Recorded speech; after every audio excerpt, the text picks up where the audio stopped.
hambaa qabsoo qalee abbaa kaayyoo ganama falmaa mirga lammii yaa dhaloota misooma abjuun kee finfinnee qe'ee maccaaftuu lama gaafii deebii dhabdee waggaa 150 dabareedhaan nu geesse abbaarraa gara ilmaa dabareedhaan nu geesse abbaarraa gara ilmaa goota dhabne akka sabaatti ustaas Kamaal beekamantee leenca uumaa birraan sodaanne leen sodaatu jandoote guyyaan keenyaan nu adeemaa tokkoon waaruu asirratti laakiin akkuma ja'amu duuti namaan beeyneen tolte gatti biraa ganda gubbaan roobe dhufe saba qootte imimmanaa jedhuun korree ijjirrabne bu'aa jirti waggaa 500 guutuu maaluma yakkine nuti wadii teenye taatus gahee yaa rabbi meenurraa guute sabaa sablammiin biyyana nagayaan bobbaatee galti nuti jarra akkasii dhabnee fira bineensa gaaraati ustaas Kamaal shahiidee jannata firdawsii godheef ustaas Kamaal ka shahiidee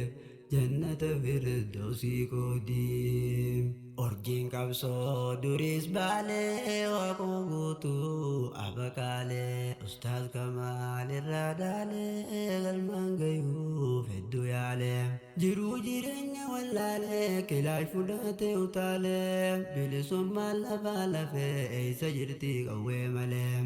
kana qofaami gumaachee nu gumaachan nashiidaalee babbareedduu dannama guutu hamilee walaloo fi yadaloollee dhiqanna mangaa sagalee qufee suurra jechee lubbuu qaaliitti qabalee dhiigaan turree nuuf taraaree arra fuula rabbii galee jarraan ustaas Kamaal tolee jannatarraa firdoos galee jarraan ustaas Kamaal tolee jannatarraa firdoos galee fuula rabbii qasiin galee yoo jiraanne wal agarraa oromootoo bilisummaa yoo duunellee nagayatti silaas duutii ajaluma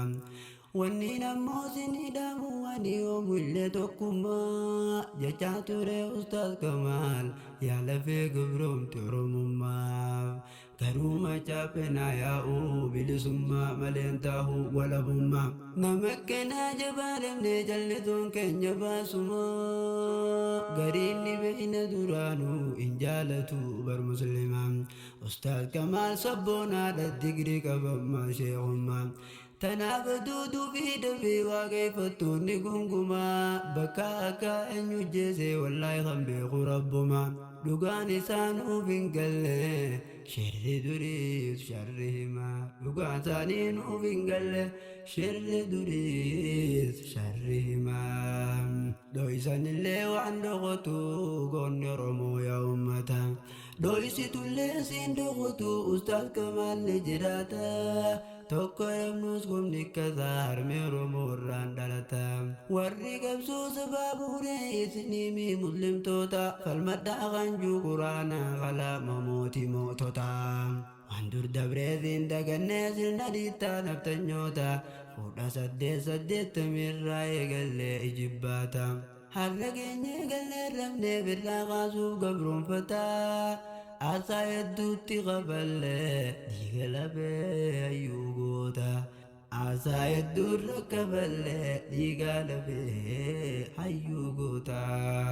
ajalallee taatu duutii ustaas Kamaal jarjette tana deebii saatii qabuu tarii yoo qaafte maa jette fuudhee bultiin jaalannee silaa ilmoon nurraa haftee midhaan onnee dasii ijaa leenca hoduu uttisi saamte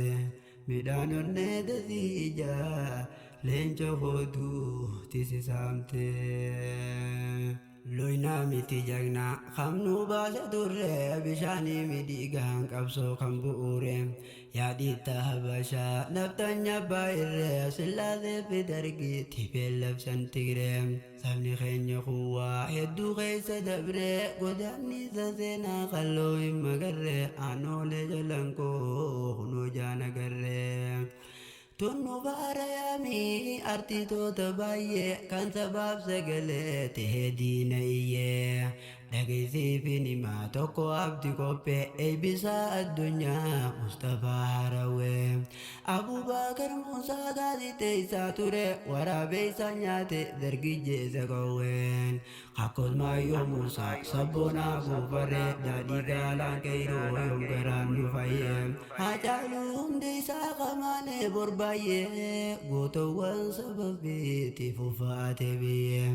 Haacaaluu hundi isaa qamalee borbaayyee gootowwan sababeetiif uffate biyyee. Gootowwan sababeetiif uffate biyyee. Garaan koo gubate laal ilmaan iyya qeyroo abdii biyyaa jiraayyaa ittisa. Dirqiin bu'uuree ijoollee teenya juunta keessa leenjii gaayaan qabdu waan si ajaa'ibsiisa. Honookaan adduwaa kudhanii baay'isa jirti dhiiga rooboo qulqullii lolaasa. Gama qaanii walloon rabbantee rasaasa finxaaleeyyiin fannoo amaaraa bineensa. Finxaaleeyyiin fannoo amaaraa bineensa. Jireenyi qaala'ee maqluuqni beela'ee akkamiin obsa dirmadduu nu baasee adda taa'e keessa. Jireenyi qaala'ee maqluuqni beela'ee akkamiin obsa dirmadduu nu baasee adda taa'e keessa. Dirmadduu nu baasee adda taa'e keessa. Bari Studio.